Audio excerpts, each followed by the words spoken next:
¿Qué tal, amigas y amigos? Bienvenidos a un nuevo capítulo de Psycho Geek. Estamos en tiempos oscuros, tiempos difíciles, pero no por eso vamos a dejar de juntarnos semanalmente a conversar de los temas que más nos gustan. Soy Hernán Godoy, me acompaña como siempre mis grandes amigos Francisco Bravo, Álvaro Guerrero y nuestra invitada especial que ya vamos para allá. Y antes quería preguntarles cómo están, amigos. ¿Cómo están? ¿Cómo han estado esta semana sobre lo que ha pasado últimamente? Bien, súper bien, pero claro, medio preocupados por todo lo que está pasando en el sur. Creo que es un poco grave que estén, no voy a decir apareciendo porque hace tiempo que están dando vuelta estos grupos Sí. como de ultraderecha, Supremacistas. entre comillas supremacistas, porque que se puede ser supremacista en el contexto latinoamericano. Pero claro, que estén tomando acciones y estén tomando acciones al amparo obviamente de las figuras políticas y de la policía, me parece grave. Creo que hay que empezar a parar esto antes de que lleguemos a niveles como lo que pasa en Estados Unidos con el Ku Klux Klan, por ejemplo. Creo que eso es súper grave. Así es, lamentable todo lo que está pasando en el sur. Bien, y bueno, ustedes acá ven 4 pantallitas porque tenemos una invitada súper especial. Ella es Lu, ella es traductora, magíster en literatura y también investigadora de narrativa gráfica. ¿Me equivoqué? ¿Estuve bien? Súper bien, súper Ah, bien. ya. De corrido, obvio, Sí. no hay problema. Maravilloso, lo estuve preparando. Y bueno, ella aceptó la invitación de estar aquí con nosotros en Psycho Geek con la única condición de que ella tenía que elegir el tema. Ella era libre de escoger lo que ella quisiera hablar y también es algo contingente porque ahora estamos en situaciones que no se puede confiar en nadie, que estamos como muy, no sé, a la deriva. Y esta película de la que vamos a hablar, de este universo cinematográfico, también habla de eso, de la desconfianza entre cada uno, de no saber quién es quién y no saber en quién confiar. ¿O no? ¿O no? ¿Puedo confiar en ti o no? No lo sé la verdad.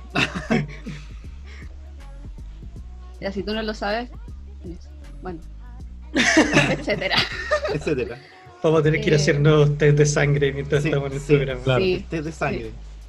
Hoy vamos a hablar de La Cosa. The Thing. para que Sí, suene más aquí- lindo. Sí, Sí, Claro. hay que especificar porque vamos a hablar de la cosa, da para harto que pensar. sí. Una cosa, ¿De qué la cosa? cosita del Por cosa. eso. Claro, básicamente la película o el remake que hizo John Carpenter en los 80, en el 82 si no me equivoco, ¿verdad? En el 82, Sí, sí. Sí. Y que fue, si bien en su momento no le fue tan bien, pero con el tiempo agarró bastante buenas críticas y buena apreciación, como que llegó a ser de culto la película. Porque la verdad dentro del género de cine de terror, incluso en la época, es bastante bueno en varios aspectos, desde no sé, construcción de guión, el cómo hacer un remake, efectos especiales, es de las cosas buenas que uno puede encontrar en la filmografía de Carpenter. Sí, es una película que como tema y como franquicia tiene de mucho para ver sus orígenes desde un libro, las cosas que pasaron durante la grabación, las películas que vinieron después, el remake o reboot o secuela, precuela del 2011 creo que. 2011, 2011. sí. También tiene harto de qué comentarse, pero nos vamos a centrar principalmente en La Cosa del 82. La cosa del 82. La cosa del 82.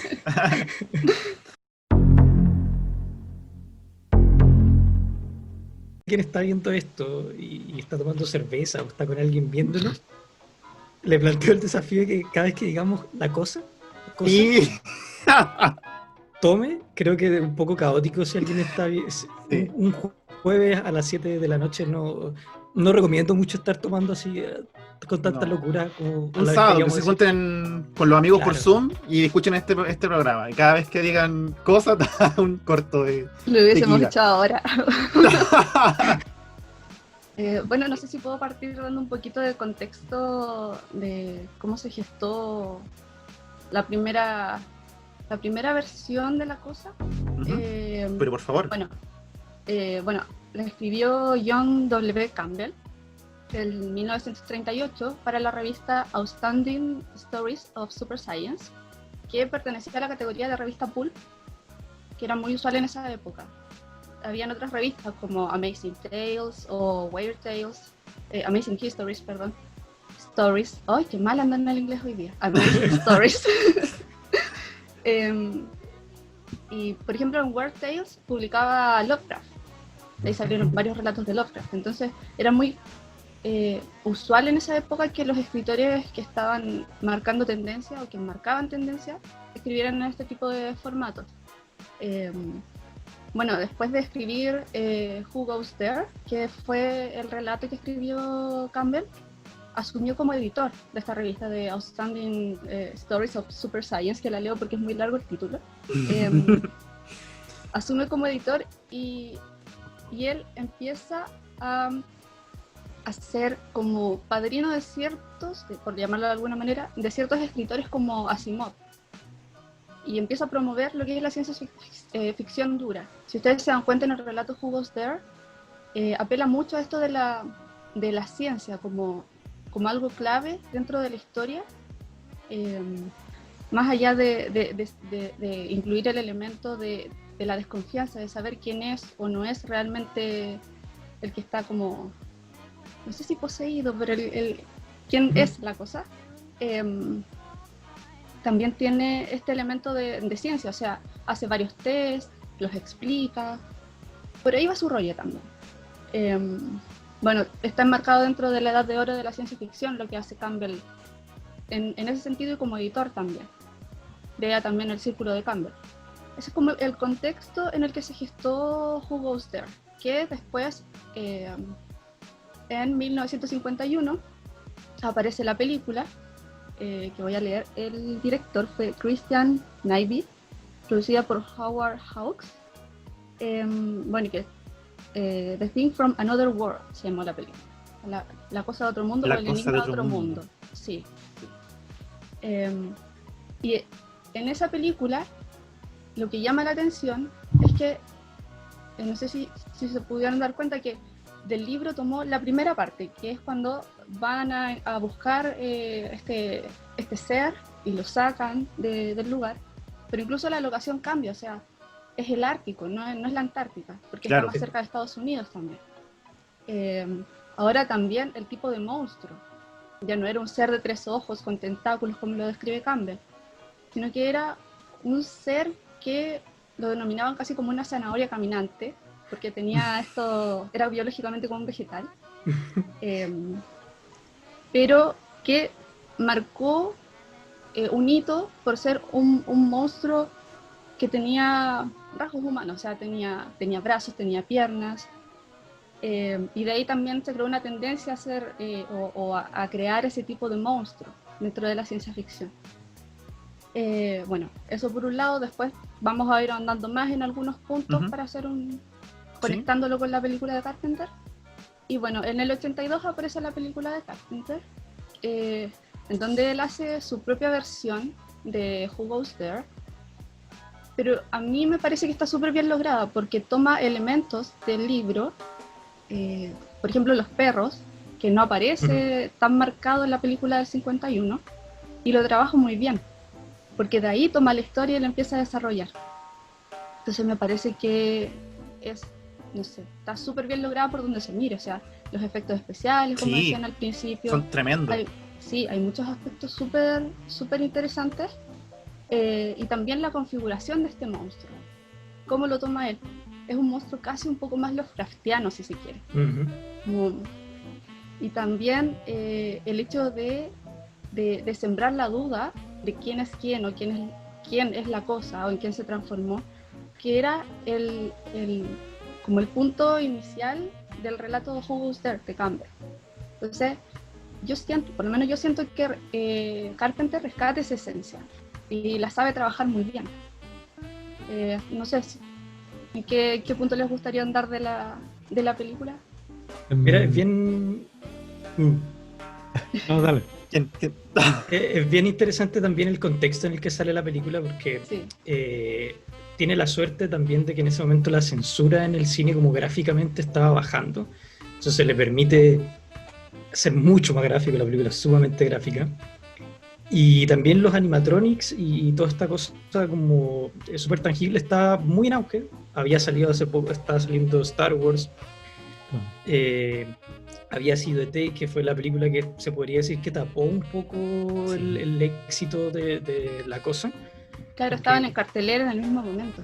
claro, y competir con E.T. fue... Prefieren mil veces un marciano amigable que un extraterrestre sanguinario que te come la cabeza. Claro, y finalmente The Thing tuvo mucho reconocimiento ya cuando salió en DVD o en Laserdisc, o sea, mucho más adelante.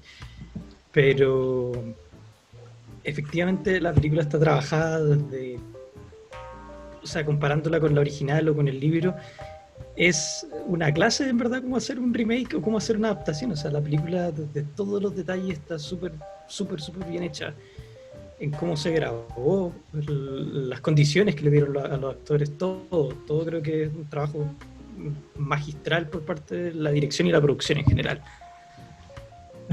Carpenter hace algo bastante inteligente que lo podemos ver también en otros ejemplos, que en vez de hacer un remake de la película, en vez de hacer la película de nuevo, lo que hace es hacer una versión distinta. Como bien dice Luke, como que toma cosas mucho más cercanas del libro, más que nada porque ya para el 82 Carpenter había otro contexto dentro del cine, tanto del cine de ciencia ficción como del cine de terror. Entonces se puede dar como esa licencia. En la película del 51, que si bien tiene otros créditos como de dirección, es una película de Howard Hawks. Howard Hawks estuvo involucrado incluso un poco en la dirección de la película. No solamente era productor, sino que estaba metido en el guión, estaba metido en la dirección. Era básicamente una película de Howard Hawks. Y lo interesante es que Howard Hawks era una especie de pre-Stanley Kubrick, incursionó en todos los géneros cinematográficos y esta era su incursión en el cine de ciencia ficción. Esta película y El día que la Tierra se detuvo, que salieron el mismo año, como que presentaron el canon de lo que iban a nacer las películas de platillos voladores o de extraterrestres invadiendo la Tierra. Por ahí también la decisión de hacer al extraterrestre como un humanoide, más que como la criatura como más de forma más ambigua que está descrita en la historia original.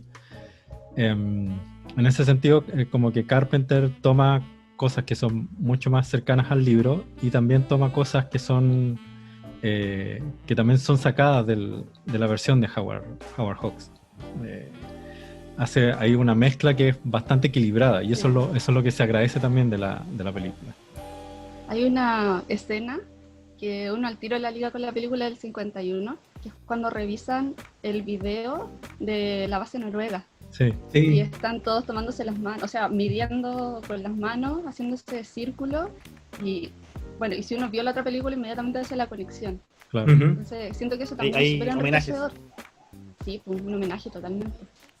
No, y de una Sí. escena que es clave, como Howard Hawks te dice que hay un platillo volador sin mostrarte el platillo volador.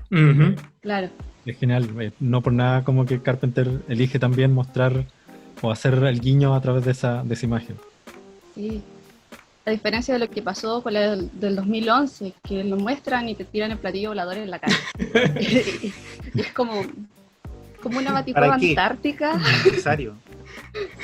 Sí. Que por eso habla también como del momento en el que está en el cine. Como que hoy en día las películas del 2000, 2010 en adelante como que van por mostrarte todo y explicarte todo de eso, incluso sobre siempre hay una parte en el diálogo que te explican como la trama de la película, siempre. Sí. Claro. Entonces... Claro, que tiene que ver con los momentos cinematográficos que se están viviendo, o sea, y el contexto cultural también en el que se está viviendo. Y justamente, si lo pensamos, la del 2011, claro, explica mucho, pero el final de la de Carpenter no explica. Entonces, Claro, claro, ahí se nota una diferencia. es un final abierto. Exacto. Y si lo piensan, en la del 2011, la chica sobreviviente, bueno, queda viva. Y uno piensa ya, al final la van a rescatar, se va a ir, porque era como el escenario más probable. Y ahí rompe un poco con lo que quería hacer Carpenter, porque se suponía que no tenía que haber una evidencia de que eso había pasado, o de que, no sé, si ella al final iba a Estados Unidos, le iba a contar al mundo lo que vivió o lo que vio. Claro. Y eso era lo que no o lo que se evitaba hacer en la del 82. Siento que ahí como que se rompió un poquito esa magia también. Es algo de lo que pecan mucho las películas que tratan de ser precuela, que se dedican mucho a explicar y no a contar una historia bien hecha. O sea, creo que eso tiene mucho las precuelas de Star Wars también, es explicar. La primera hora es pura explicación de casi todas las películas, sí. Claro, y se quedan en explicarte y no plantearte una buena historia bien pensada, más que rellenar espacio. Y claro, la película del 2011 es muy víctima del contexto. O sea, hay videos muy buenos de cómo muestran los efectos prácticos que habían hecho antes de la edición final, y son muy buenos. O sea, realmente hay un par en la escena, sobre todo cuando la cosa como que se une con otro humano, te muestran el animatronic y el efecto práctico, y es muy bueno.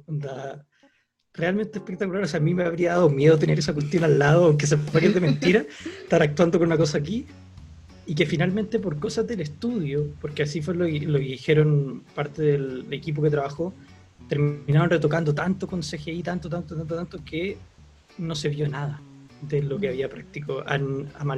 Amalgamated Studios fue los que trabajaron en la película y han trabajado en infinitas películas haciendo efectos especiales. Decían después muy tristemente que su trabajo había quedado ahí. Perfectamente se podrían haber mandado como los prototipos y irse a la casa, porque no salió nada. Incluso en entrevistas es muy curioso ver a los productores de este estudio con el director al lado en la premiere, hablando que el trabajo estaba muy bueno, que había una mezcla de animatronic y CGI muy buena, que ellos eran pro efecto práctico. Y es muy chistoso porque es como si hubieran parado a la gente de Star Wars al lado de George Lucas diciendo que las nuevas son espectaculares y que se ven muy realistas. Lo dicen y les tirita un ojo, como sabiendo que no es real lo que es. Claro. Sudan frío. Pero en ese sentido se podría haber hecho mejor con efectos prácticos. La película original, o sea, no, la película de los 52 es espectacular por eso también. Y por cosas de guión también. Todo muy bien cuidado, en verdad. Bueno, ya hemos hablado acá de cómo el exceso de CGI ha arruinado muchas películas. Sí, los animatrónicos de la versión de Carpenter son muy buenos porque les tocó hacer algo muy difícil. Les tocó hacer una criatura que se fusiona y como que invade el cuerpo de otra persona y que no tiene forma. ¿Cómo se logra eso? Es lo más interesante. Uh-huh.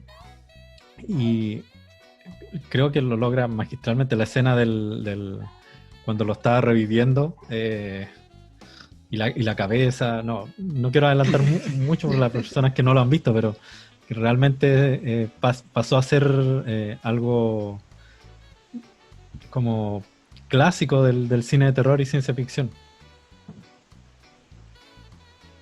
Esa escena tiene muchas curiosidades de cómo se grabó, porque incluso la construcción de los brazos rotos de esa escena está hecha con gelatina, con otras cosas como de cerámica. Incluso consiguieron una persona que había tenido un accidente y no tenía brazos. Hicieron una réplica de la cara del actor, que no recuerdo en este momento el nombre, se la pusieron encima, y cuando sacan las manos, claro, lo usaron a él para que fuera más realista el hecho de no tener la parte de la extremidad, que a veces no se ve tan bien y a veces se ve bien, pero de pronto no hubiera salido igual. O sea, detalles, preocuparse de que salga tan bien para o sea, al punto de buscar una persona que no tenga esas extremidades para recrear ese efecto, hablan de una preocupación en cada escena muy, muy delicada, o sea, muy bien hecho. Yo creo que incluso esa preocupación que se ve muy bien reflejada en o sea, claro, en el producto final, me lleva a pensar en algo que me, no sé, que me dio curiosidad cuando estaba viendo la del 2011, y es la forma en que el test que ellos hacen para saber si la persona era humano o no era humano. Uh-huh. Me pareció un poquito burdo, porque, o sea, pensar que solamente, no sé, porque tenía un aro y después no lo tenía, era y no, o sea, era o después no era. Uh-huh. Bueno, ¿y qué pasa con la ropa entonces? ¿Y qué pasa? Claro. No sé, no sé, hay hartas cosas que quedan como sueltas que creo que no fueran demasiado bien pensadas. Quisieron tratar de hacer otro tipo de test que tuviese algún tipo de leve, muy por encima, fundamento científico, así como un nada de fundamento científico, pero que sonara sensato. Pero si le dais un par de vueltas, No es muy sensato. no, queda como cojo, queda flojo. O sea, claro, puede ser, pero ve de nuevo la película y como que ya pierde, no sé. Siento que no quedó bien lograda en ese sentido. Entonces, el nivel de detalle que tiene la del 82 contrasta demasiado con el no nivel de detalle que tiene la del 2011. No es tan prolija. Pasa algo también que algo que también hizo muy bien Carpenter y que también no estoy tan seguro si es directamente relacionado con la versión de Howard Hawks, pero es el nivel de verosimilitud que le da a la película. Esta cosa de estar aislados y encerrados en esta base, la relación entre los personajes, este ambiente de desconfianza, este ambiente claustrofóbico que da una sensación de que incluso te empieza a dar frío cuando ves la película. Sí. Howard Hawks en el 51 también apeló un poco a esa cosa de verosimilitud para hacer el terror más real. Creo que algo que también hace muy bien John Carpenter. Howard Hawks lo hizo a través de los diálogos, algo que se llama como overslapping dialogue, como hacer diálogos sobre diálogos. Entonces como que los personajes todo el rato se están interrumpiendo hablando uno encima del otro, y eso hace que los diálogos sean más naturales, te dan el contexto de que estás viendo personas normalmente en una conversación, y eso hace que el espectador esté o se plantee en un escenario más realista, como un detalle muy, muy pequeño, pero que le da una sensación más verosímil a la película. Claro. Y si bien Carpenter no hace eso con el diálogo, pero sí lo hace con la ambientación que le da al lugar, en donde al presentar a los personajes y al presentar todas sus diferencias y cómo van reaccionando y cómo se van desconfiando unos con otros, también genera esa cosa de verosimilitud que tiene, que te hace que el terror sea más real, en donde tú no sabes quién es el alienígena que te va a absorber, básicamente. Sí, eso, o sea, hablamos de esa verosimilitud dentro de lo que puede ser en la ciencia ficción. Es casi como ese pacto de lectura que hay cuando tú estás leyendo el libro, o sea, claro. y que hace que tú tengas esa inmersión en el mundo y digas, todo lo que está pasando, por muy fantástico que sea, funciona, y es. Entonces, claro, funciona muy bien. Y justamente por eso, porque tiene un nivel de detalle y preocupación por cada cosa que hace, o sea, desde los diálogos, la música, que también está puesta en los momentos precisos, y súper minimalista.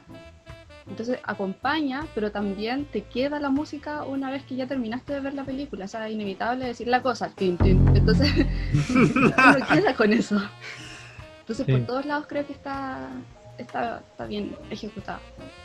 Sí, ahí tenemos otro trabajo de Morricone en el cine, hablando más allá de los western, que sí lo que dice Lalo es muy real, o sea, es muy simple la música que acompaña, pero es muy icónica. E incluso algo que hizo un poco bien, yo creo, la del 2011 fue que trató de hacer no la misma música, pero inspirada, y creo que igual lo logró, en hacer como esta simplicidad y generar la atención que está generada también por el encierro. Yo creo que también es muy inteligente Sí. haber hecho que estuvieran en este sitio muy oscuro, muy grisáceo. Mucha y sombra, poca iluminación. sí, y creo que la interacción entre los personajes yo me imagino gente en esa situación, lo primero es la complicación de trabajar en equipo cuando desconfiáis. Claro. Cuando inmediatamente te planteáis una interrogante de quién es quién puedo confiar. O sea, realmente me imagino a gente reaccionando así. Algo que quería mencionar con respecto a la música del gran Ennio Morricone es que hay una cierta tensión entre Morricone y Carpenter, porque por lo general Carpenter también está como involucrado en la música de sus películas. Claro. Y en esta oportunidad, por cosas como de tiempo, como que decidió como encargarle a otra persona.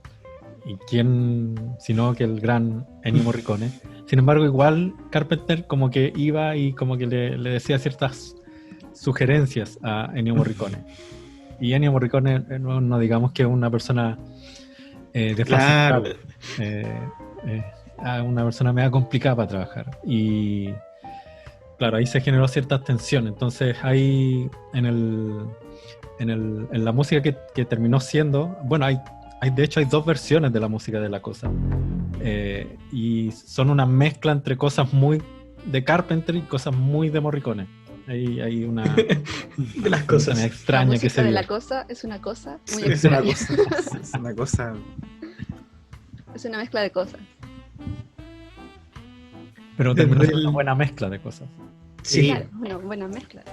desde el punto de vista como de la historia y lo que hace como de la escritura de la historia, que hace que sea muy atrapante en todos los aspectos, es que estaba buscando como notas y apreciaciones.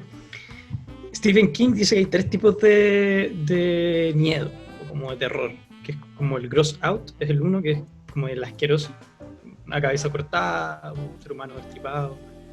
El antinatural, una araña gigante, un oso con 4 brazos, 3 cabezas, no sé qué sé yo. It sería Y- en ese caso. Claro. Claro. Y el psicológico, que se te apaga la luz, empiezas a sentir cosas atrás. Y esta película lo aplica los 3 tipos de miedo constantemente. O sea, el terror psicológico, el miedo psicológico está presente todo el rato. Incluso hay muchos momentos en que nosotros creemos que el protagonista puede ser la cosa. Claro. Te lo dejan como implícito a ratos, realmente está la duda constante. Y los otros 2 tipos de miedo, el asco y el antinatural, están presentes en todo momento.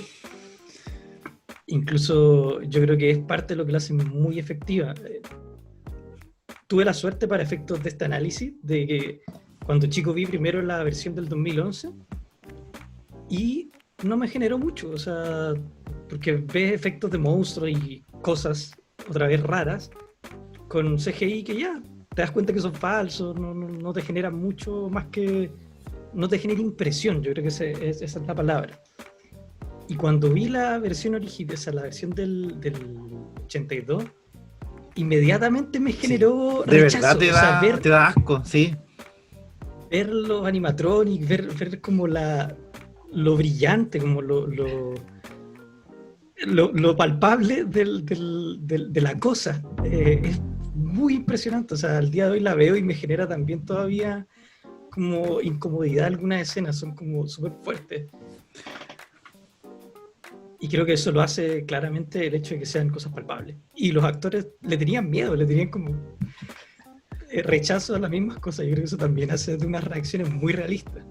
Es como lo que hablábamos del el CGI versus el stop motion, cuando tú Claro. ves esa cosa babosa, gelatinosa que se está moviendo por todos lados y te genera esa tensión de que realmente es una criatura que está ahí en el lugar con los actores. Sí. Entonces, claro, es súper distinta la sensación que te da. Tengo una pregunta para Lu, que es en relación a como las pinceladas, si se puede decir, de Lovecraftianas que tiene John Carpenter en su, no solo en La Cosa, sino que en otras películas que él también ha hecho. Bueno, primero hacer como una aclaración a qué viene el terror Lovecraftiano, que, bueno, Lovecraft instauró lo que se llama el horror cósmico. Como les contaba en un principio, también lo trabajó en estas revistas Pulp, y que fue también trabajado por el círculo de Lovecraft, que eran escritores que también iban trabajando, escribiendo sobre la obra de Lovecraft o enriqueciendo la obra, finalmente. Tenían correspondencia entre ellos, con Lovecraft. Entonces se creó todo un imaginario con respecto al horror cósmico, y básicamente tiene que ver con este terror que tiene el ser humano de sentir que somos algo tan pequeño en el universo y que hay algo más grande que nosotros que no podemos controlar. Y tiene una relación también tiene como tintes religiosos. Por ejemplo, si pensamos en el panteón de dioses que tiene Lovecraft, Cthulhu, por ejemplo, que es como el más representativo, es un ser extraño para nosotros, es ajeno a nosotros, es un otro, y además hay un tinte religioso porque hay o sea, los relatos de Lovecraft, uno puede ver que hay un culto con este ser, con estos seres. Entonces tiene que ver con eso, con algo que viene, no es como tenerle terror al espacio o terror al cosmos, sino que a las criaturas que habitan y que son mucho más grandes que nosotros. Por lo tanto, yo creo que ahí Carpenter hace el enganche con este mundo Lovecraftiano y entiende a la cosa, la entiende como una cosa que calza perfectamente con este mundo de Lovecraft, que viene desde el espacio y a la cual el ser humano no sabe cómo responder. Y por eso también se genera este conflicto de no saber si confiar en el otro, pero que está instaurado netamente por el terror a lo desconocido, Sí. por ese miedo a lo desconocido. Si bien no tiene este tinte religioso, están todos los demás elementos. Mira, en este momento no me acuerdo de otra película de Carpenter, pero sé que sí, me pueden ir nombrando para ir haciendo mejor el análisis, pero que estoy como un poco bloqueada. Pero sí me acuerdo de que hizo algunos capítulos de Los Maestros del Horror. Claro. Y ahí también creo que se ve un poco más el tinte religioso porque juega con este terror que tiene que ver con lo diabólico, pero que a mi juicio también tiene algo de Lovecraftiano porque va más allá de lo que de lo que el ser humano puede concebir. Entonces se abre la tierra o se abre el cielo, no sé, y sale un monstruo extraño y lleva a una niña. Entonces creo que hizo 2 capítulos, si mal no recuerdo, Los Maestros del Horror. Entonces hay él como, y que también implanta la semilla de la desconfianza en esos capítulos, que hay uno que es el que tengo más patente, donde una niña va a una clínica a abortar. Instaura esa semilla de la desconfianza y además imprime este cariz religioso que tiene que ver con lo diabólico, pero aún así se escapa de lo que uno puede imaginar como ser humano. No sé si de otras películas que quieran hablar. Sí, hay otra más que también está como bien cercana a lo que es el imaginario Lovecraft y que de hecho también es como una especie de crítica a autores precisamente como Stephen King, que es In the Mouth of Madness, en donde Sí. Sí, Sam... es que al tiro sí, a The Mountains sí. of Madness de Lovecraft, entonces, claro. De hecho, también la cosa es como relación. la versión de Carpenter de La Montaña de la Locura también. Sí, por eso, porque justamente por eso te lo nombraba. At the Mountains of Madness, en las montañas de la locura, es una novela de Lovecraft, de la cual hice mi tesis de pregrado. Sí, de traducción. Y la ambientación, el escenario es en la Antártida. Entonces ahí ya tenemos algo. Y es un grupo de exploradores de la Universidad de Miskatonic que va a explorar, valga la redundancia, una locación donde empiezan a descubrir seres extraños. empiezan a descubrir como cosas extraterrestres en el fondo, y después empiezan a recorrer este lugar, encuentran locaciones que son muy Lovecraftianas, que no tienen descripción, pero hay algo muy hay elementos muy fuertes ahora que lo dices, claro, no había hecho la conexión, pero ahora sí la hago. Elementos muy fuertes y muy patentes en la cosa, en las montañas de la locura. O sea, si tienen la oportunidad, léanlo y después vean la cosa, inmediatamente van a hacer la conexión. Esta idea de lo indescriptible, Sí, la de lo criatura indescriptible, que es muy lovecraftiano. Sí, y utiliza como 5 páginas en tratar de describir un Claro. monstruo, y al final no puede porque no tiene descripción. Entonces, igual es un ejercicio súper interesante, pero yo creo que también por ahí va el rollo de Carpenter de salirse de este molde que instala Campbell con el monstruo, del monstruo de 3 ojos y tentáculos. Sí. Yo creo que a él le hizo ruido el hecho que tuviera tentáculos. Y de ahí pensó seguramente Cthulhu. No Claro. sé, porque uno lo lee e inmediatamente hace esa conexión. Pero claro, Carpenter lo trabaja de una forma mucho más Lovecraftiana, de una cosa que va mutando y que uno no sabe bien lo que es. Sí. Tiene una descripción definida, porque incluso como se va apoderando de cuerpos, uno no sabe finalmente cómo es su forma. Claro, ¿cuántas cosas habrá asimilado en el espacio? Es como el agua, Claro. que adopta la forma del recipiente, por decirlo así. Exactamente, sí. Y eso es la actuación hasta de los personajes. Kurt Russell en un momento se llega a cuestionar, ¿es acaso incluso matable? O sea, ¿podemos deshacernos? Porque, claro, corta una cabeza y esa cuestión se vuelve algo, después un brazo. O sea, cuestionarse algo totalmente desconocido, no sabemos ni siquiera cómo enfrentarlo. Eso es el tema, no sabemos cómo afrontar esta cosa que incluso nos hace afrontarnos como grupo social, porque también llega a generarse tanto es la incertidumbre que el conflicto también pasa a ser entre las personas. Y justamente con lo que dices, No, solamente iba a apuntar de que otro elemento también muy lovecraftiano que Carpenter pone en la cosa es precisamente la mirada científica. Lovecraft también era una persona que estaba muy cercana a como los avances y cosas científicas que estaban ocurriendo en su época, y siempre las trataba de poner en su historia, ya sea desde la exploración de los polos hasta la exploración de las estrellas, nuevas estrellas que se descubren, etcétera, etcétera. Y también esta cosa del investigador o del científico o el biólogo que descubre cómo funciona este ser, que también es un punto muy importante en la película. Este personaje del biólogo es básicamente el primero que pierde la razón en la película y deja la escoba. ¿Por qué? Porque se da cuenta de que si esta criatura llega a un lugar más poblado, en 3 años va a estar dominando todo el planeta. Entonces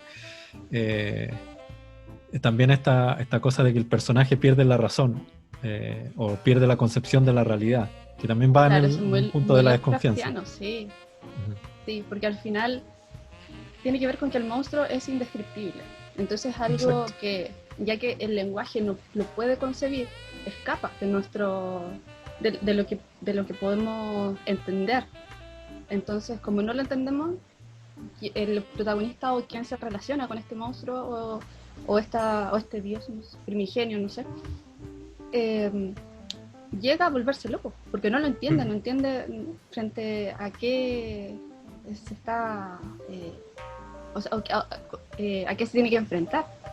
Entonces, claro, eso es muy también de Lovecraft. Estaba pensando en la figura del biólogo, ahora que la comentas, de Carpenter, con la película del 51, que no sé si era biólogo, pero era un científico. Un científico, sí. Sí, estaba fascinado con esta idea de estudiar a esta zanahoria, como la describían.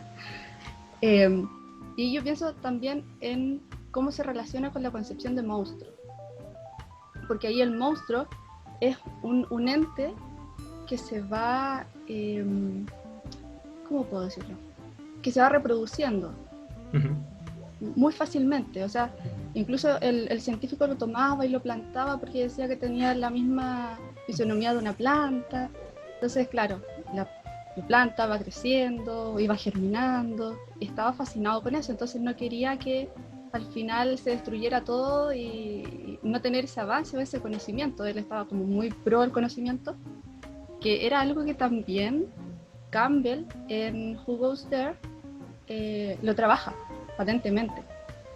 Por eso yo les decía al principio, él abogaba por estos elementos de ciencia ficción dura, que se llamó después la ciencia ficción dura. Entonces son elementos científicos que a él le gustaba trabajar en las historias y que después como editor impulsaba a que los escritores la trabajaran. O sea, como dato freak, él aceptó y apadrinó, como le decía al principio, a Asimov, pero rechazó completamente a Ray Bradbury, porque él no lo consideraba como un escritor que tuviese rigor científico. Entonces, ahí también hay un rollo con eso, y me da la sensación que se relaciona con esta concepción de monstruo. Como Campbell concibe este monstruo, porque también lo dice, que es como una especie de zanahoria, pero, o sea, con tentáculos y cosas extrañas. Y que después las películas la trabajan como quieren. La del 51, claro, toma esta forma un poco más de planta, y la del 82 lo toma como ya algo extraterrestre que se escapa de nuestro conocimiento. Entonces, si pensamos también el contexto en el que se rodaron estas películas, en la del 51 es post Segunda Guerra Mundial. Entonces pensemos también que hay una polarización del mundo muy fuerte. Entonces, lo que uno puede percibir a través de la figura del monstruo es esta reproducción como a microescala, pero que se disemina muy rápidamente, tiene que ver también con una distribución del pensamiento de manera muy parasitaria. Sí. Entonces, y siempre esa desconfianza, o sea, ¿en quién confío finalmente? Por ahí va el rollo también de la concepción de monstruo de ese momento. Pensemos en lo que hace Campbell en el libro, en Who Goes There. Campbell, y acá ya vamos a entrar en un tema un poquito más delicado, a él no le gustaba trabajar extraterrestres, solamente en casos necesarios, como este, por ejemplo, en donde la supremacía del hombre sobrepasara al extraterrestre y siempre ganara. Y por ahí también hay una polémica que era un poco racista, etcétera, etcétera. Pero eso es lo que Campbell intenta plasmar primero, o sea que a pesar de que es un monstruo un extraterrestre que no se puede, que está fuera de los parámetros de lo que uno puede concebir como ser humano, el humano siempre va a ganar y se va a imponer sobre ese monstruo. Ese es el foco que le da. En cambio, si se fijan las películas, el foco está, de a poco va mutando hacia el monstruo. Por ejemplo, la del 51, cuando termina, bueno, acá un spoiler, pero no sé si van a ver la del 51, así que la voy a tirar nomás. Voy a poner un tiempo, si no tiene el spoiler, adelántelo a este segundo. Me va a poner un dibujo y va a decir, mi planeta me necesita, y me voy. Claro.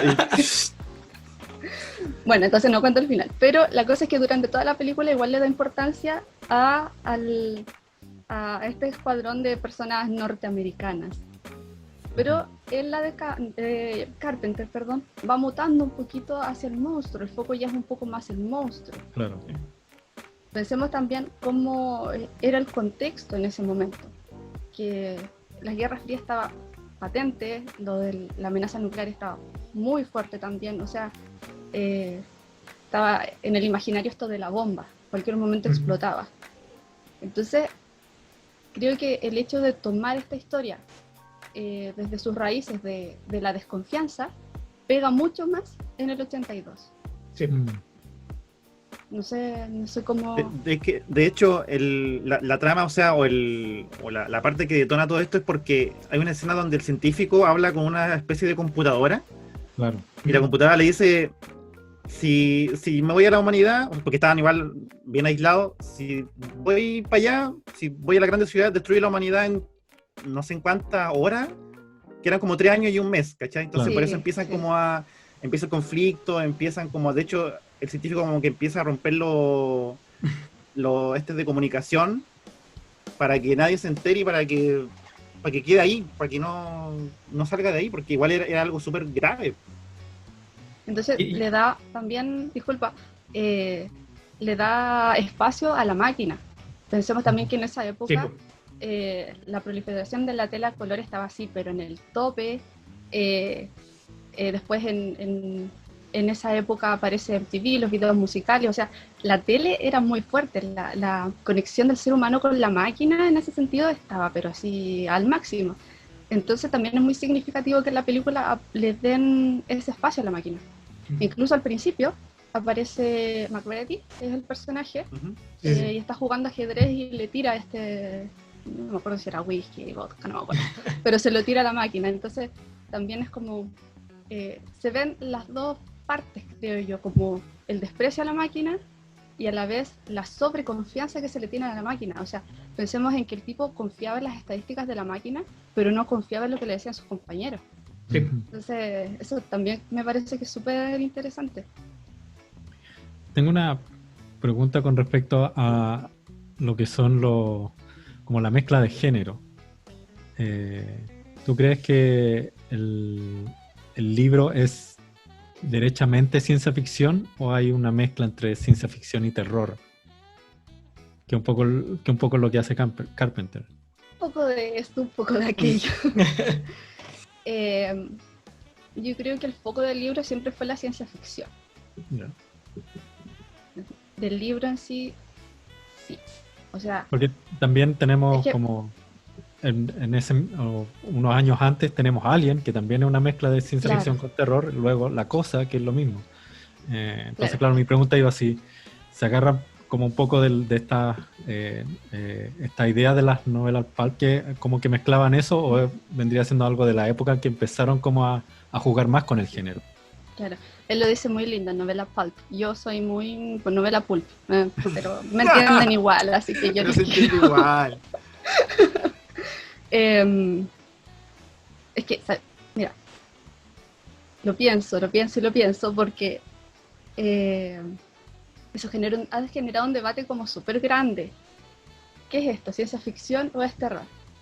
Hace poco escuché a un doctor en literatura que se llama Jesús Diamantino, y él es especialista en terror, y su hipótesis es que en cada género el terror se va a mezclar. Es como una especie de elemento larvario que se puede traspasar. Entonces, para ver si una película es de terror o es de ciencia ficción o es una mezcla, pensemos, ¿cuál es el foco principal? ¿El terror o la ciencia ficción? Porque, por ejemplo, no sé, películas derechamente de terror, uno dice, sí, esta película es de terror. Ya, bien. Pero hay otros géneros que inevitablemente el terror se va a mezclar igual. Es de ciencia ficción, pero tiene tintes de terror. Claro. Yo me refería un poco con lo del libro. O sea, para mí el libro por lo menos es ciencia ficción. Porque en la parte, la que para mí es clave para decir eso, es donde empiezan a hacer las pruebas. Que a diferencia de la película de Carpenter no es solo una prueba, sino que son por lo menos 3. Entonces, ensayo y error, un método científico muy estructurado. Entonces, por eso para mí, yo apelo en ese sentido mucho más a la ciencia ficción dura, que le llaman, que igual hay otro debate, pero pongámoslo así. Entonces, en La Cosa, iba a decir La Cosa de Carpenter, pero bueno, la del 82,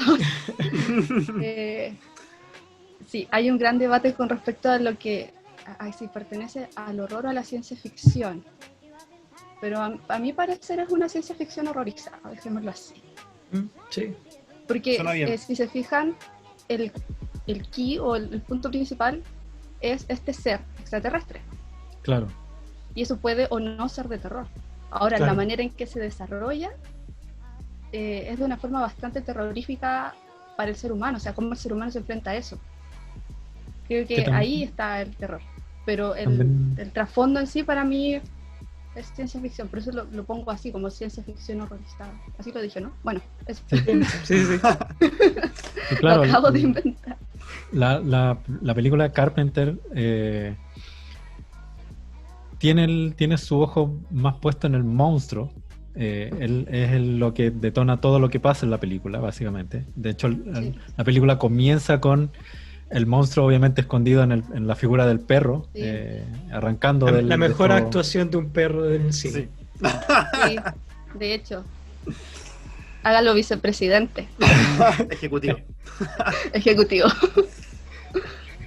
Y claro, como que básicamente el hecho de que venga del espacio exterior es casi como un elemento secundario. El monstruo perfectamente podría venir de una civilización antigua, como Sí. si fuera una cosa más cercana a las montañas de la locura, o podría ser un monstruo prehistórico, etcétera, etcétera. Una mutación Una mutación, colectiva. claro. Sí. Pero es Eh, delicado, como te decía, yo prefiero pensar que es como un escenario de ciencia ficción donde los sucesos se desarrollan con este tinte de horror. Así lo pienso yo, por lo menos. Porque incluso Sí. hasta en la clasificación de Lovecraft hay bueno, hay claro. debate. O sea, muchos lo siguen poniendo dentro de la ciencia ficción. Mm. Entonces, no sé, creo que da para mucho. Da para otro programa. Es como Alien, incluso comparten Sí. muchos tropos típicos y Alien es una película de ciencia ficción / terror, o sea, Claro. son muy parecidas en ese sentido, comparten como características muy comunes entre los dos, aunque creo que claramente el hecho de tener esta cosa, porque no tiene descripción, genera mucho más miedo y esta desconfianza genera esta parte psicológica como el terror que está constante. Sí, sí, claro. Sí. Como decía hasta el principio, mezcla estos tres tipos de terror que estipulaba Stephen King. Entonces, yo creo que quizás por eso es una película tan buena, porque es muy completa, uno no sabe encasillarla Sí. bien. Quizás por eso no es una película encasillable. Mm. Entonces genera discusiones, uno a través de ciertas características puede decir a qué pertenece o a qué no, pero yo creo que siempre vamos a estar de acuerdo en que es una película muy buena, que está muy bien ejecutada y que está todo dispuesto para que quien la vea sienta esa desconfianza. Por ejemplo, cuando uno empieza a ver la película sin saber nada, uno no sabe a lo que va, y ve a estos tipos disparando desde el helicóptero y uno dice, ay, pobrecito el perro. Claro, así como, oye, pero Y ¿qué onda? siente- ¿Por qué quieren Sí, matar ¿qué está a la- pasando? ¿Por qué le dispara al perro, pobrecito? Y después cómo se van dando las cosas, uno empieza a sospechar. Entonces el perro no era tan bueno. ¿Qué va a pasar ahora? Y uno entra en el mismo juego de la desconfianza. Sí. Entonces, si se dan cuenta, a medida que avanza la película, al final, la desconfianza se la ceden al espectador. Claro. En el final, por eso que es un final abierto, como decía Nano al principio, la desconfianza te la traspasan a ti. Yo creo que Ujú. y ahí se genera el verdadero final. Sí. Tú pensar en qué pasó y tú mismo te quedas con la duda y como no sabes qué pasó o empiezas a especular, se genera esa desconfianza en ti. Creo que eso está muy bien logrado también. Totalmente. Hay un punto que me gustaría como tocar con respecto, porque mencionar toda esta parte que está atrás la película, como está muy pensado el guión o la temática, pero llevarlo a reflejarlo en la actuación de los actores, valga la redundancia, es igual difícil. O sea, plantearle a un actor todo esto y que lo logre reflejar de buena manera es difícil. Y yo creo que mucho del contexto y el escenario en el que plantaron a los actores colaboró mucho esto. Ya dijimos en los efectos prácticos que es mucho más fácil identificarte con algo palpable, mirarlo, pero hay detalles como que el sitio donde grabaron le bajaron la temperatura para que los actores realmente sintieran frío Claro. y estuvieran como interiorizados con lo que estaba pasando.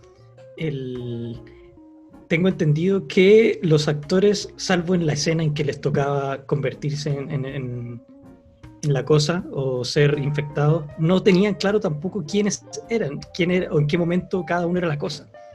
Hasta el momento en que te decían, ya, hay que hacer esta escena y tú eres. Entonces esta incertidumbre yo creo que también fue bien llevada, o sea, la parte de la dirección actoral creo que fue muy bien llevada por todos estos detalles que a veces pueden ser como excéntricos, curiosidades de la temperatura o de esconderle estos detalles a los actores, que a veces son caprichos de directores que no les dicen los guiones, pero en este caso siento que se ve reflejado. Totalmente. Y detalles de la cinematografía de la película. La película estaba pensada para ser en blanco y negro, y creo que fue porque la productora dijo que no la podían vender a la televisión si es que era en blanco y negro porque no iba a ser rentable. Entonces decidieron bajarle todas las tonalidades, por eso dentro es todo tan gris, la mayoría de las cosas son café, son como tonos muy opacos. Ay, qué buen detalle ese. Sí. De hecho, Sí. ahora me pensaba así como que ganas de ver una versión en blanco y negro de la película. Sería Claro, muy bueno. y eso ayuda a esconder a ratos este monstruo que si bien el efecto práctico está muy bien hecho, también mientras menos lo muestres también logra ocultar y generar más miedo. Las luces siempre son de atrás para generar más sombras. Claro. Entonces, creo que hay el encargado de las imágenes era, lo tengo anotado, Albert Whitlock, que era la mano derecha de Hitchcock muchas veces, que fue el que pintó a mano muchas de la escenografías. El planeta que sale al principio de la película es pintado a mano y se ve muy fotorrealista. Los fondos de Alaska, todo está... Ahí vemos que hasta esos detalles están súper bien pensados. O sea, una película hecha con tanto detalle y tanto cariño, que eso se puede reflejar de pronto en la del 2011, que por ser un blockbuster o por ser algo con más plata, pasaron por de alto esos detalles como de cuidado. Pasa algo en esos años. Ya era normal en las películas como utilizar lo que se llamaban pinturas mate, que eran, claro, como que, no sé, necesitaba ahí como un fondo para una película, o que la calle como que tuviera un edificio y le encargaba ya a un pintor de pintura mate que hiciera como el fondo, y eran tipos que pintaban muy realista y lo hacían en vidrio. Entonces filmaban eso y luego en la edición lo mezclaban con la filmación real en el set. Entonces era algo bastante común. Hay muchas películas, sobre todo entre los 70 y al principio de los 90 incluso, que ocupaban esta técnica de pintura mate. Era muy buena también. O sea, al principio de la película se ve súper bien. Yo no tenía idea de eso y sí, súper bien. Sí, felicitaciones al que lo hizo. Sí, son cosas que se discuten. Hace el programa estamos hablando de que a veces las pantallas verdes no tienen profundidad y se ve que no están en ningún lado. Entonces, como que trabajo incluso como hechos en pintura pueden hacer que se vea mucho mejor si es bien trabajado y bien implementado. Hay Claro. imágenes muy chistosas de cómo hicieron esto, donde se ve un pasto muy verde, un rectángulo blanco, que es donde estaban los actores. Eso era todo lo que tenían. Entonces después, con este fotorrealismo, es que usan la pintura mate. Pero muy chistoso ver el rectángulo de nieve rodeado de un pasto blanco y los actores ahí tratando de actuar. Bueno, hemos visto como hoy en día si se rescatan estas como técnicas, ya sea el animatrónico, ya sea las maquetas, ya sea incluso la pintura mate, como ya con mejores materiales, con más tecnología, pero invertida en lo análogo, como que podríamos llegar a tener mejores resultados que el CGI. Siempre pongo el ejemplo de la última de Mad Max, que todas las explosiones fueron a filmar al desierto con autos reales, claro. Todas las explosiones son reales, como que, y mezclaron algunas cosas como más de CGI que eran como ya más imposibles de hacer, pero la mezcla es totalmente, se ve totalmente real y se ve totalmente bien, como que creo que por ahí va la cosa un poco. Incluso uno se acuerda de esos elementos. Uh-huh. Sí. Aunque, por ejemplo, en La Cosa, Tintín, uno no sepa qué es, se acuerda de rasgos de La Cosa. Sí, en cambio, claro. en la película del 2011, por ejemplo, yo no me acuerdo. No tengo patente dentro de todo ese CGI, como que no tengo tan patente como era. Y me pasa con esas películas. Por ejemplo, ahora que dices de Mad Max, Claro, yo me acuerdo cómo era. Como que hay un trabajo mucho más, no sé, se nota que eso es un aporte a la película y que Sí, queda mucho claro. más patente también en el espectador. Por ejemplo, trato de acordarme de los fondos de Avengers, Ya. como Ejemplo para todo. un revoltijo.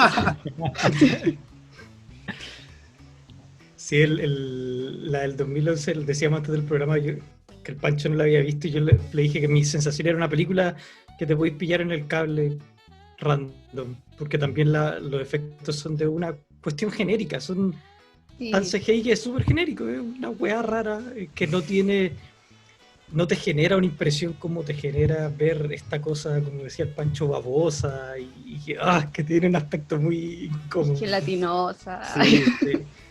Yo creo que de Una cosa pronto... Dale, Hay una Pancho. cosa que siempre me da mucho asco de la versión de Carpenter, que es la parte del perro.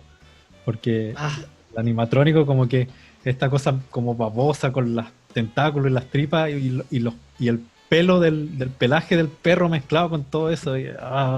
Desagradable, muy desagradable. es chistoso Yo lo escuchar, encuentro maravilloso. es chistoso escuchar al que hizo todos estos detalles porque habla, claro, lo que el Pancho habla como con asco. Este tipo lo habla con, y me Sí, po. encanta cómo logré hacer esta carne y esto. Uy, ojo que este que trabajó en los efectos especiales para esas maquetas fue el mismo, trabajó también en otras películas en Robocop. Por eso Mm. también yo creo que Sí, harto sí. gore por ahí, harta sangre, Sí. harto corte. Sí, eso fue parte de lo que generó que no fuera tan bien recibida en su momento, porque como que para la gente fue un poco chocante la cosa en su momento. Imagínate, lo que te decía Alan al principio. Por un lado tenía ET, por el otro tenía La Cosa. Entonces, ¿qué iba a ir a ver? Iba a ir a ver ET. ¿Con qué marcianito te quedas? ¿Con qué más no te queda? ¿Con el, Vote por el que su quiere volver a marciano casa? favorito. ¿O Yo me cuestiono lo que varias veces hemos dicho, que es posible que cuando desarrollen algún otro tipo de efecto especial más adelante, alguna nueva manera de tratar eso, van a hacer un remake, yo creo, de esta película, con algún nuevo efecto que probablemente no sea tan bueno en 4D? en 4D y probablemente ya Un sabemos tentáculo quién te va va a a recorrer por protagonizar. acá.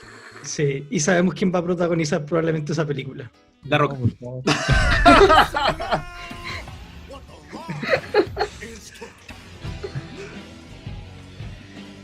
Bien. Oye, este universo de la cosa, también estábamos investigando que también habían videojuegos. Hay un videojuego de la cosa que de hecho está respaldado por el director. Ujú. Tiene un Que decía cameo de que- Carpenter. Sí, dice que es como una continuación de la película. Sí, es bien interesante la premisa atrás del juego, porque se supone que son 7 días después de lo que pasa en la cosa y llega como parte del ejército de Norteamérica con un par de científicos a ver lo que pasa. Ellos finalmente destruyen la base donde pasa la película de la cosa, y no sé el final, no lo he jugado, pero la premisa es muy entretenida en el sentido de que tenéis que ganarte la confianza de los NPC que hay en el juego.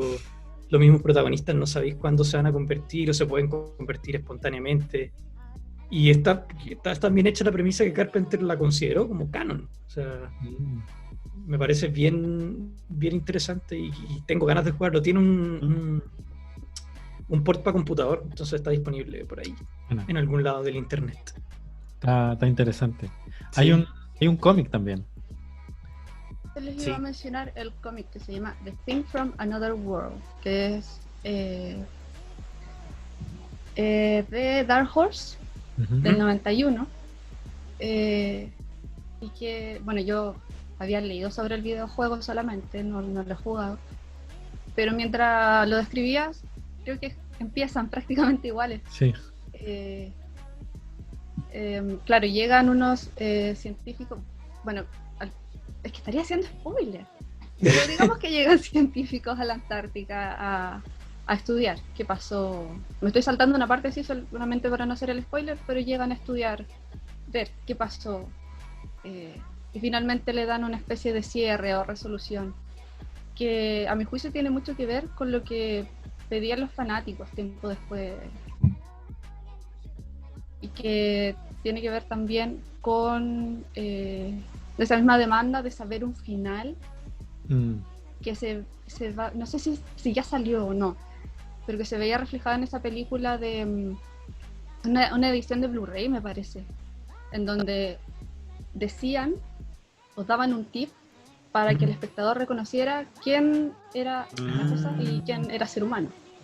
ujú. Creo que por ahí va esa necesidad que no sé si se notó hace un rato, pero para mí la película así está bien. O sea, todo tipo de cierre Sí. para mí está de más. Sí, Esa necesidad de siempre sí, tener que Sí, cerrar es- todo. ¿por qué? ¿Por qué? Sí, los finales Mm. abiertos son los mejores.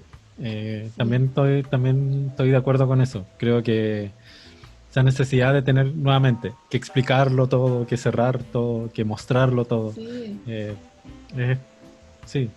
De hecho, es muy interesante como todo el debate que se generó después con respecto al final de la película. Como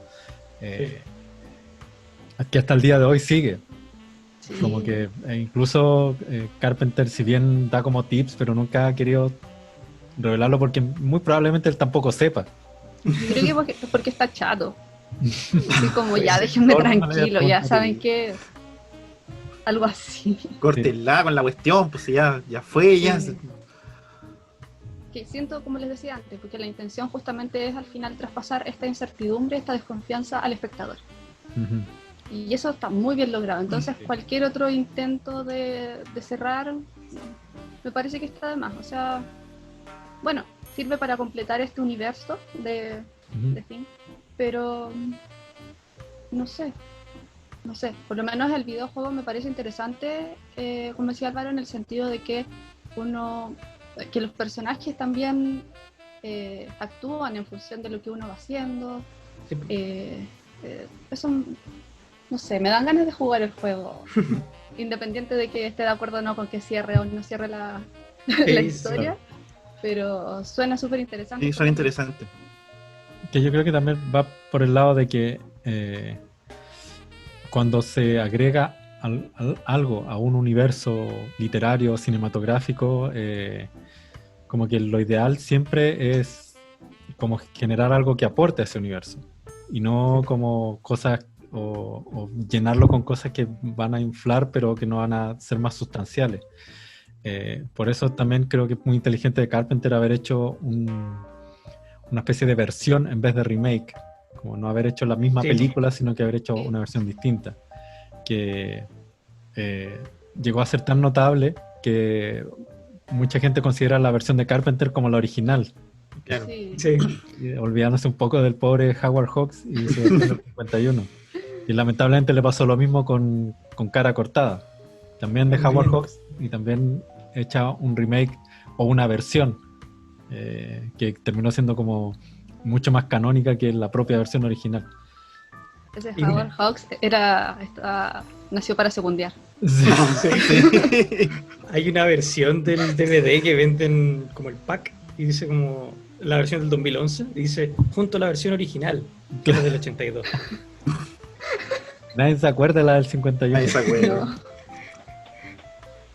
Que bueno, yo igual la recomiendo porque creo que también Sí. es una súper buena Sí. película. Sí. Dentro de las primeras películas de alienígenas invasores, creo que está The Thing from Another World, El día que la Tierra se detuvo y La invasión de los robacuerpos. Esas tres películas son las que marcan lo que va a ser las películas de invasión de extraterrestres de ahí en adelante. Creo que si a alguien le interesa como el universo de la cosa, es como cuando hablamos de El planeta de los simios, Uh-huh. consideres buenas o malas, más entretenida o menos entretenida, ver las tres películas, sí. yo creo que, y conocer el libro y conocer los cómics, creo que para hacerte una imagen de este universo es Sí. bastante interesante conocer todas las películas. Sí. Porque finalmente es eso, es un universo. O sea, no se queda solamente con el Claro. libro o con una película, es un universo. Después uno podrá emitir un juicio al respecto, pero yo creo que eso es lo notable, que hay algo como súper completo.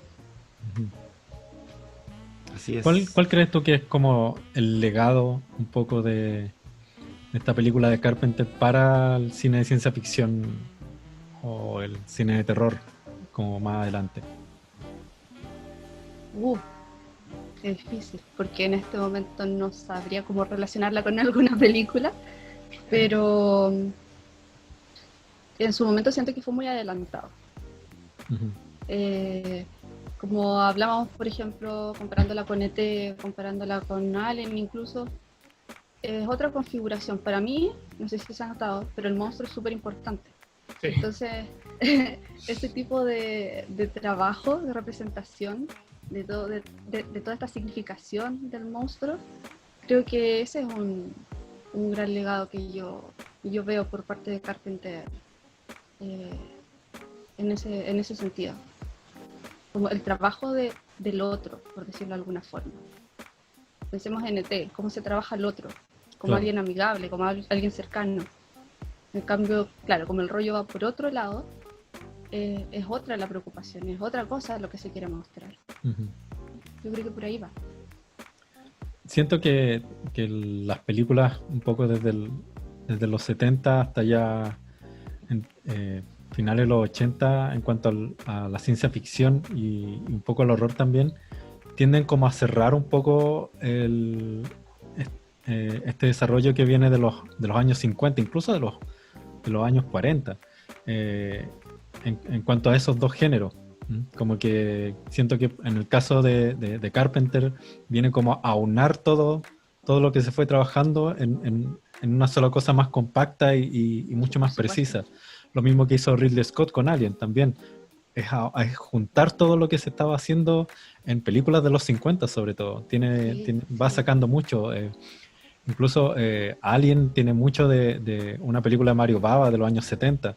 Entonces como que empieza a juntar muchas cosas y las logra como presentar de forma mucho más concisa. Creo que también ese es como un poco el gran legado, es un poco mostrar de forma mucho más certera toda esta imaginería de ciencia ficción y terror, ya sea con tintes los craneanos o no, pero como que Sí. lo pone ahí de muy buena manera, para que Por supuesto. estos mismos géneros se muevan hacia otras direcciones en el futuro. Porque pienso que en esa época también estaba muy presente el slasher. Entonces, Sí. claro, es otro tipo de monstruo. Es otro tipo de escenario. Entonces ahí también se van cultivando otras cosas para el género. Claro. ¿Sabéis de qué me acordé con este diálogo? También del juego de Metroid, que también tiene como una atmósfera así, como de Sí. Samus que está sola en el universo, que va a una misión de algo que no sabe qué pasó, ¿cachai? Y que algunos enemigos también son como así como muy gelatinosos o son mucho colmillo, mucho tentáculo, cosas así, como que me hizo recordar eso. Y de hecho Metroid es del 86, entonces también pudo haber sacado referencias de esta película. Sí, definitivamente. Definitivamente hay harto ahí. Hay otro juego, disculpa, que se llama Action Verge, que yo siempre lo recomiendo porque soy muy fanática y que dicen que es como un Metroidvania, pero para mí es mucho más que Castlevania, o sea, es mucho más Metroid que Vania. ¿Ya? Y que tiene la misma premisa. Entonces, es como si estuviera jugando un Metroid del siglo XXI. Lo recomiendo mucho. ¿Para qué plataforma es? A ver, está para computador, está ¿Ya? para Play 4, me parece, no estoy Ahí segura. lo voy a Pero está en buscar. Steam, está en Steam. Ya, bueno, Ya. lo voy a buscar, sí, Está sí. en Steam. Entonces, sí, pensando en lo que decía Pancho, se instauró, o sea, a pesar de que se aunó en ese momento, además de aunar, sentó las bases del desarrollo del género más adelante. O sea, pensemos que ese videojuego salió hace un par de años. Ujú. Y no sé, Fernando decía, Metroid también tiene tintes de este universo. Entonces hay muchos artefactos, yo creo, que tienen ese legado. De alguna u otra manera, sí, totalmente. Oye, ahora que el Hernán dijo tentáculos, y que un programa pasado ya hablamos de Ray Harryhausen, hubo un par de escenas, creo que son 2, donde animan tentáculos con stop motion, que en un momento se cuestionaron hacer más partes con stop motion, pero como que se echaron para atrás. Me imagino que hubiera sido mucho más difícil. Sí. Y finalmente le resultó, o sea, bien en la echada para atrás de que hayan decidido no seguir con... Creo que es una escena en particular donde sale el protagonista y sale un par de tentáculos que se nota que es en stop motion. Como que es muy evidente y me parece curioso que incluso haya coqueteado con la idea de grabar en stop motion para este tipo de películas. Muy experimental todo y como Sí. probó con todo y de muy buena manera. Pero con todo suena como raro. Pero bueno, Sí, estamos hablando de la cosa. Estamos Entonces, hablando de la la cosa, allá suena raro. Claro. Ahora yo le decía al nano, podemos llevar un conteo de cuántas veces dijimos la cosa. Y hacerlo como por cada uno y al final en total, ¿quién dijo Puede más ser. veces la cosa? Sí, hagamos una apuesta. si alguien se atreve a poner también en algún comentario cuántas veces dijimos, Sí. mejor y así. Mejor. Mejor la pega va a ser un poco difícil. La pega. Claro. Sí. Bien, pues amigos, llegamos al final de este viaje, de esta misión en descubrir qué es esto, qué es la cosa. Gran programa, quiero agradecer a nuestra invitada Lu, gracias por aceptar. Gracias a ustedes por invitarme. Un honor que hayas estado con nosotros porque quedamos súper contentos con tu participación, pues. Así que nos deja las ganas de seguirte invitando para conversar otros temas. Súper, yo feliz, así que podremos preparar otras cosas y Sí. yo al tiro. Genial. De cabeza. Oye, Lu, y De cabeza. si la gente te quiere encontrar en algún lado, esta cámara, estas son para ti, para Sí. Eso. contarle a la gente. Bueno, en Instagram por no, mentira.